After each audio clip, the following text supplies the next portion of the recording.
ಚಿನ್ನಯ್ಯ ಆ ಬುರುಡೆಗಳನ್ನು ಎಲ್ಲಿಂದ ತೆಗೆದುಕೊಂಡೋದ? ಮತ್ತು ಅವು ತಲೆ ಬುರುಡೆಗಳ? ಈಗ ತಲೆ ಬುರುಡೆಗಳ ಅನ್ನೋದು ಒಂದು ಕ್ವಶನ್ ಮಾರ್ಕ್. ಈಗ ಅದ್ರ ಎಂಕ್ವೈರಿ ಆಗಬೇಕು, ಅವನ ಮೇಲೆ ಕ್ರಮ ಆಗಬೇಕು.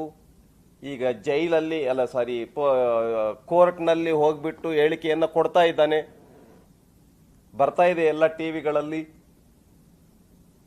ಅವನ್ನ ಅರೆಸ್ಟ್ ಮಾಡಿದ್ದಾರೆ. ಹಾಗಾಗಿ ಆಕೆ ಹೆಸರೇನು, ನನ್ನ ಮಗಳೇ ಅಲ್ಲ ಅಂತ ಹೇಳಿದಾಳೆ. ಸುಜಾತ ಭಟ್ಟು ನನ್ನ ಮಗಳೇ ಅಲ್ಲ ಅಂತ ಹೇಳಿಬಿಟ್ಟಿದ್ದಾಳೆ. ಆ ಪತ್ರ ಎಲ್ಲ ಇದು ಫೇಸ್ಬುಕ್ನಲ್ಲಿ ಓಡಾಡ್ತಾ ಇದೆ.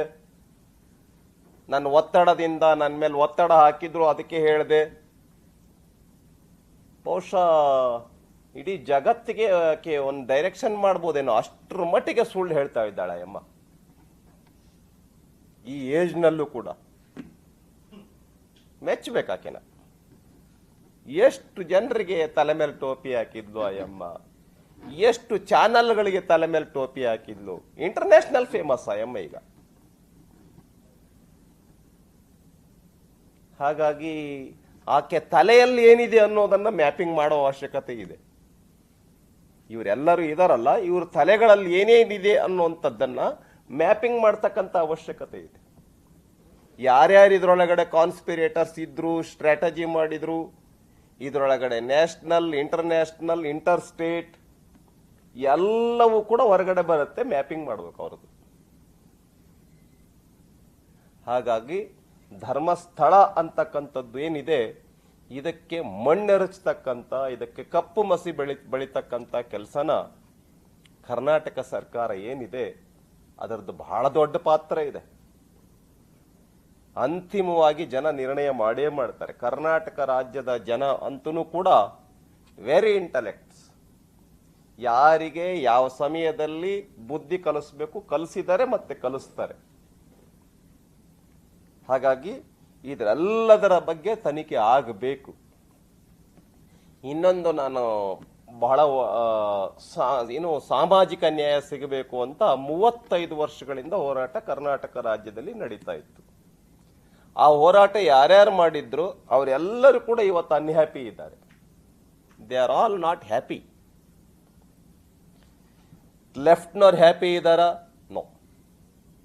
ರೈಟ್ನವ್ರು ಹ್ಯಾಪಿ ಇದ್ದಾರ? ನೋ.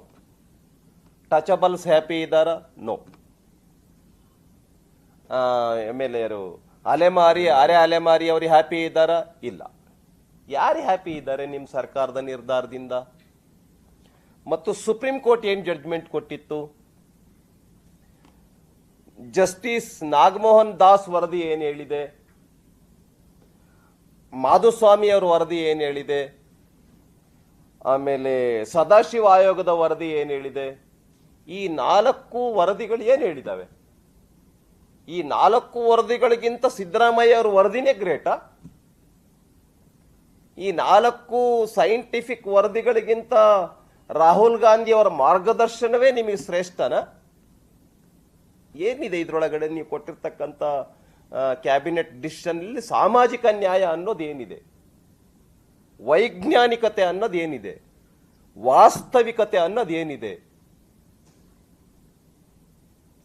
ಪಾಪ ಕೊನೆಗಿರೋರವರು ಯಾರು?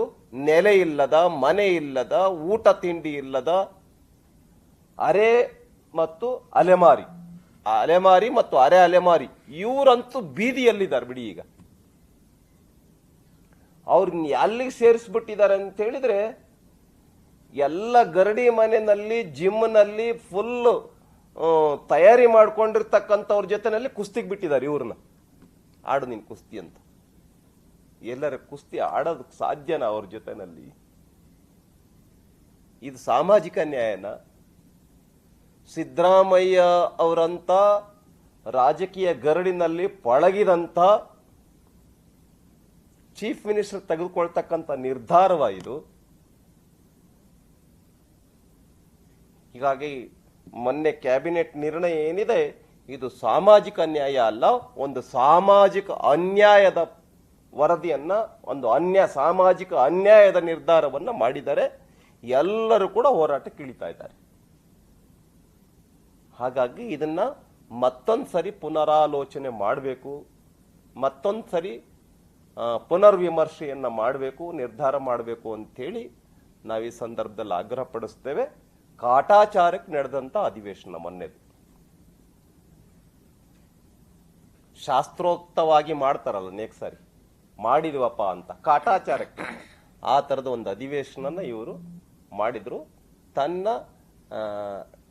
ಕುಂಟು ನೆಪ ನಾವು ಮಾಡಿದೀವಿ ಅಂತ ನಾವು ಮಾಡಿಲ್ವೇನ್ರಿ ಅಂತ. ಹಾಗಾಗಿ ಏನಾದ್ರು ಪ್ರಶ್ನೆ ಕೇಳಿದ್ರಿ, ಇನ್ನೂ ಸ್ವಲ್ಪ ಹೆಚ್ಚು ಅವಧಿ ನಡೆಸಿ ಅಂತ ಹೇಳಿದ್ರೆ ನೀವು ನಡೆಸಿದ್ರೇನ್ರಿ? ಇದು ಉತ್ತರನ? ಹಾಗಾಗಿ ಮೀಸಲಾತಿಯ ನೀಡಿರ್ತಕ್ಕಂಥ ಮೀಸಲಾತಿ ಬಗ್ಗೆ ಮತ್ತೊಮ್ಮೆ ಪರಿಶೀಲನೆ ಮಾಡಬೇಕು.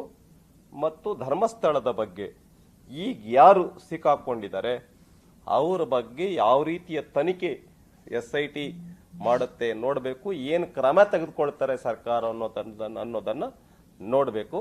ಮತ್ತು ಜನ ವಾಚ್ ಮಾಡ್ತಾ ಇದ್ದಾರೆ. ಹಿಂದೂ ಧರ್ಮದ ಬಗ್ಗೆ, ಹಿಂದೂ ಹಬ್ಬಗಳ ಬಗ್ಗೆ, ಹಿಂದೂ ಕಾರ್ಯಕರ್ತರ ಬಗ್ಗೆ, ಹಿಂದೂ ಸಂಸ್ಕೃತಿಯ ಬಗ್ಗೆ ಏನ್ ಪ್ರಹಾರ ಆಗ್ತಾ ಇದೆ ಈ ಸರ್ಕಾರದಲ್ಲಿ, ಇದನ್ನ ಜನ ಗಮನಿಸ್ತಾ ಇದ್ದಾರೆ. ಜನ ಗಮನಿಸ್ತಿದ್ದಾರೆ. ನಿಮಗೆ 1000 ಕೋಟಿ ಕೊಟ್ಬಿಡ್ತೇನೆ, 4% ರಿಸರ್ವೇಶನ್, ನಿಮ್ಮೆಲ್ಲ ಕೇಸ್ಗಳನ್ನ ತೆಗೆದುಹಾಕಿದ್ದೇನೆ, ಅಲ್ಪಸಂಖ್ಯಾತರ ಮೇಲೆ ಇರ್ತಕ್ಕಂಥ ಎಲ್ಲ ಕೇಸ್ಗಳನ್ನ ತೆಗೆದುಹಾಕ್ತೇನೆ.